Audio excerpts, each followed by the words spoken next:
Hi, you guys. So I just got finished preaching a sermon and I wanted to deliver a little bit of it to you as an encouragement.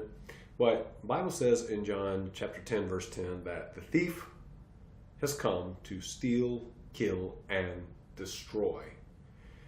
And certainly, at some point, you could probably identify with that, and that as all of Jesus' words, truer words have never been spoken.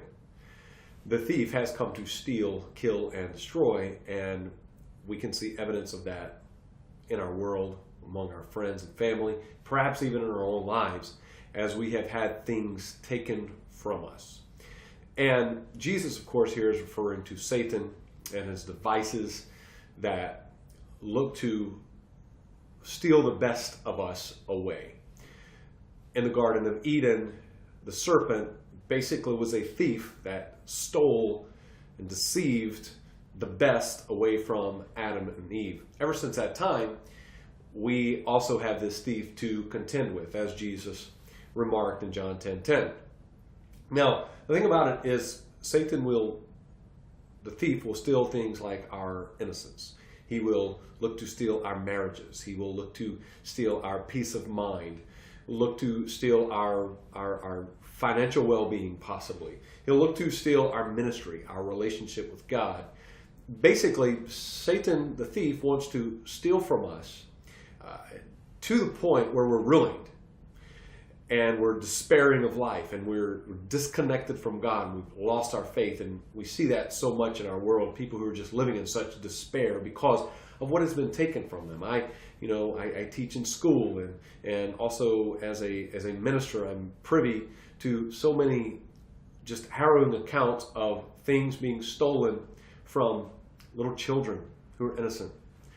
Things being stolen from elderly people. I had someone remark to me today after my sermon that a loved one of theirs died. During the funeral, a thief came in and burgled the home of the widow. The thief knew that the widow was gone to the funeral, and so he went in and stole from them. And that's what the thief is like in our lives. He takes from us unfairly, no conscience, but wants to steal, kill, and eventually possibly destroy us and leave us in despair. And also, the thief which Jesus speaks of is a good thief, talented, if you will.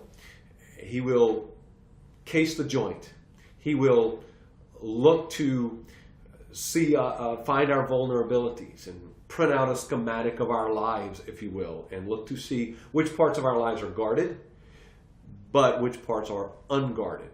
And the thief will come in and take advantage of our unguarded parts of our lives and catch us when our guard is down, catch us when we're weak, and come in and take things from us. That's what good thieves do, and that's what the thief in John 10:10 will do in our lives. And unexpectedly, we will wake up one day to find that the most valuable things in our lives have been taken from us and leaving us possibly in an extreme state, in a state of ruin. And we can look at contemporary examples of this to sort of drive this point home. I was reading the story of Bernie Madoff, the Ponzi scheme architect, who is now 89 years old, serving a 150-year sentence for operating the largest Ponzi scheme in history. 16,500 people he stole from, approximately, who have filed claims against him. He stole multi-billion dollars. I'm talking a thief on a grand scale. To sort of drive it home and see what it looks like to the tragedy of having things stolen from you is found in the story of one of the victims, Phyllis Molchovsky. Basically, Phyllis was a blue-collar woman from Manhattan, eventually lived in different parts of New York City, but her father died when she was only 4, her mother died when she was 20. Phyllis went to work when she was 16. She had no college education, but she worked hard and saved her money for 4 decades of her life. And In the 90s, she had invested some money in some mutual fund, and in the 90s, her money appreciated. And basically, when she was 60 years old, she looked around, and by saving and just working hard 6 days a week and not indulging and spending, she had earned, her mutual fund was at $2 million. $2 million. 2001. Fantastic. But also in 2001, she started getting a tingling sensation in her elbow that stretched to her arm and down and up, and wound up finding out that it was Parkinson's disease. And the doctor told her, listen, take stress out of your life. If you do so, you won't have extended years, but the years that Parkinson's will allow you to live, your years remaining will be of much more quality if you just remove stress. So Phyllis, although she had a hard time doing it for the first time in her life, decided to quit her job, to enjoy which year she had left. And she went to a broker and she said, look, I've got $2 million. Can you invest it in a low risk, something low risk that I can earn some interest on? I want to live out my remaining years on this money. And so Phyllis did so, and not working, her life began to open up, and she began to explore new avenues and realized that there was so much living she hadn't done. She became a counselor at a high-risk school, and she even decided to adopt a child. Single mother, 60 years old, adopts her first child. So happy. She's going through the adoption process then of her second child when she gets a phone call. It's her broker, and her broker says, are you watching the news? She said, no. Phyllis turns on the news, sees this guy, Bernie Madoff. She didn't really know Bernie, but her money had been invested by Bernie Madoff. And the broker told her, well, this is the guy who's been working with your money, and he's been arrested for fraud. And so Phyllis says, okay, how much of my $2 million did we lose? And the broker said, everything. You've lost everything. Phyllis says that even though I'm not an emotional person, I started screaming. I started yelling. I started saying things like, no, no, no, this is all I have. This is all I have.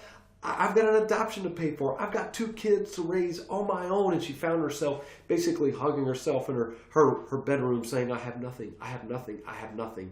You know what? That's sometimes what it can feel like for the thief to steal from us. Maybe our family, just something beautiful in our family gets stolen and it's just wrecked, or our health, or we suffer some emotional blow to our life, or maybe something bad happens and just the value that we had been depending on is taken by the thief. And we find ourselves going, I have nothing. What I had to live for, what I lived for has been taken from me. Jesus said, the thief has come to steal, to kill, and destroy. And he wants us to look at what has been stolen.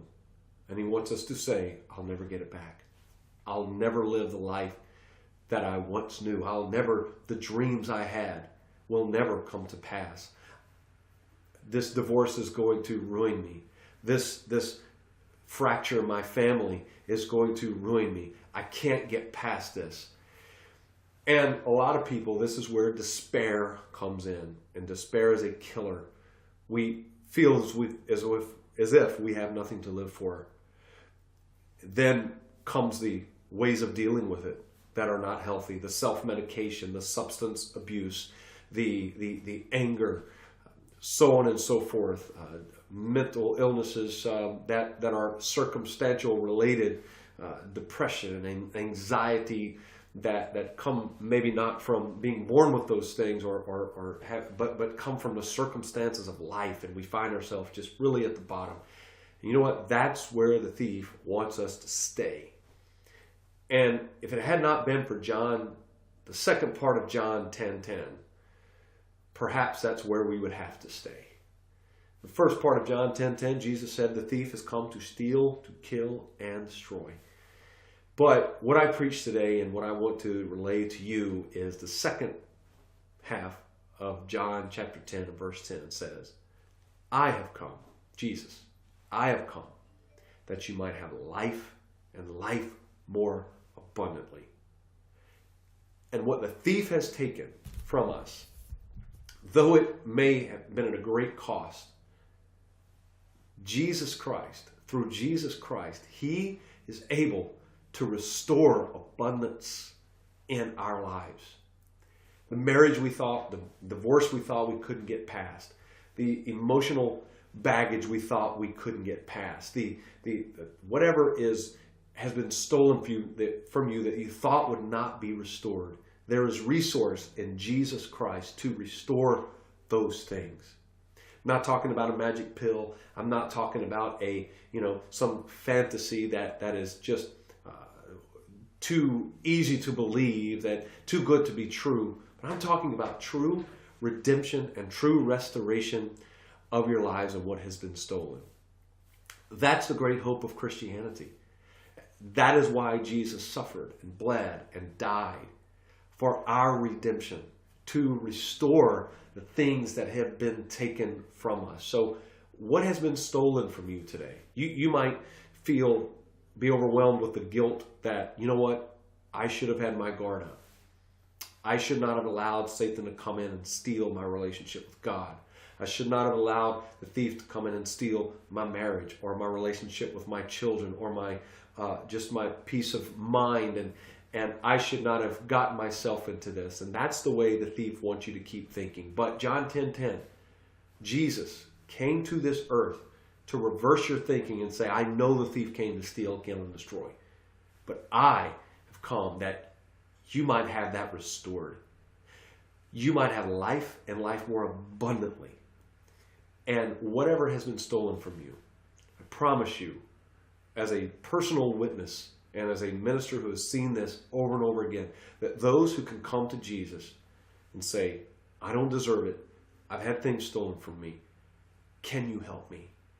And can believe on his cross and can believe on his redemption, Christ can restore to you, even in greater measure, of what the thief has stolen from you. Hey, if you like this video, go ahead and subscribe to my YouTube channel. If you're watching on YouTube, if you're watching it on my website, go ahead and drop me your email if I don't already have you on my email list in the opt-in box, so you don't miss future encouraging content. In the meantime, be encouraged, my friend.